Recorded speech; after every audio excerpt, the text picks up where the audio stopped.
Okay, welcome to this video. This is all about creating your dysfunctional core formulation or cycle. As you can see here, we're going to look at an example. This is going to be more focused on stress. I'm going to do a couple of other examples as well, but this might relate to you. But the task here is to take this example and then do your own. So draw your own out on a piece of paper. You might even want to do it like this on a whiteboard. But either way, start getting the pattern out of your head and onto paper. So externalizing the pattern in some way so you can start creating that space between you and it. And of course, as you're seeing it as well, you can start to get to know those very specific steps. So this is a step-by-step formulation of the pattern that's going on inside. And this is an individualized one, not a generalized one. So it's just a step-by-step guide of going, okay, what could be the problem here? So what I'm doing is recognizing the trigger, then going into a thought, a feeling, a behavior, and just going, okay, what's next in that step-by-step sequence. So we're trying to get that pattern out of your head and externalize it onto paper or a whiteboard so you can see it in front of you. And of course, the more you see it, the more you're going to be able to spot it. Okay. So as we can see here, this is one I have literally made earlier. So we've got the trigger here. Again, this is a stress one. So we've got the trigger here of maybe that, another task that gets added to that to-do list, or another problem that comes in. Somebody asking for something else from you. It might be at work, it might be at home, it might be in relationships, whatever it is for you, there's that trigger that fires this sequence off. So of course, in this case, another task or problem, you're going to have that thought of not another thing, which then leads into this place of I can't keep up. That it might be a thought or a feeling of I can't keep up. Then a feeling leading into overwhelm. And let's recognize here that, all of this is going to happen very quickly. And that's why we want to get it out of your head and seeing it in front of you so you can spot it as it comes through. And when you spot it, it's like breaking the cycle through that awareness. You're stepping back and recognizing I am not the pattern. I am the one who's observing the pattern. I am the one who's noticing the pattern. I'm noticing myself thinking that thought or having that feeling or even about to do that behavior. When you create that gap between you and the pattern and start to notice it playing out, you get to step back and you just get to hold that line a little bit.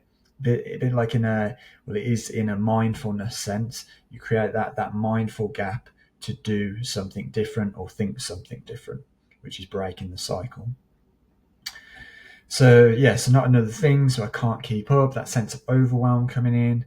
How am I going to get it all done is the question. And of course, when you ask a question or when the unconscious asks a question like that, there's going to be an underlying answer to it as well, which is really the fear of I'm not going to get it all done.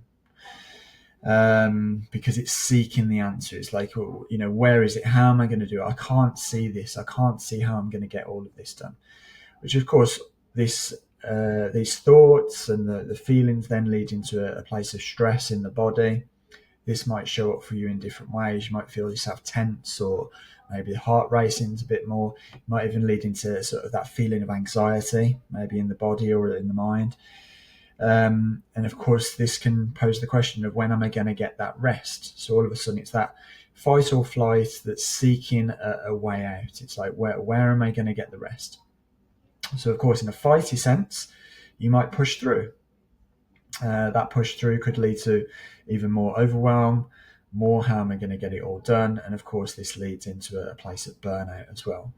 And again, this cycle, I've literally sort of made it up as I've gone along, just through what I know, and of course through what I experience as well when I feel stressed, as to what the pattern might be. So this isn't a general stress one, but it will be in some instances. But I want you to take it and go, right, okay, what does it look like for me? What are those specific thoughts for me? What are the specific feelings, behaviors, and what's that specific next step that's going on around in that pattern? So again, this is just an example. So of course you push through, that leads into burnout, or it might be, or once you've gone through that a couple of times, you might lead then into places like, I can't do that. There's that sense of giving up. And then of course you might seek relief. It might be helpful behaviors, might give yourself that rest, what you need. It might be unhelpful behaviors, maybe seeking rest or relief in a way of maybe overindulging. It might be food, it might be alcohol, whatever it might be. If it is in an unhelpful way, then that can lead then into feeling low, feeling shame, feeling guilt, because maybe you didn't get those things done, or you haven't dealt with that stress in a positive way, and it's made you feel these things in the center point here, which is these core beliefs such as I am a disappointment, I'm not good enough, which are driving everything really at the core of it. It's driving that need to get that next thing done, or to, as we've got here, it's the strategy that you've engaged within in order to cover up these beliefs. So there might be different things there that you do or don't do. So, but again, this is an example. So in this case, it's seek to prove and to please. So push harder, do more, prove yourself. Or it might be that people pleaser behavior. I need to please others, not let others down, not be seen as a disappointment.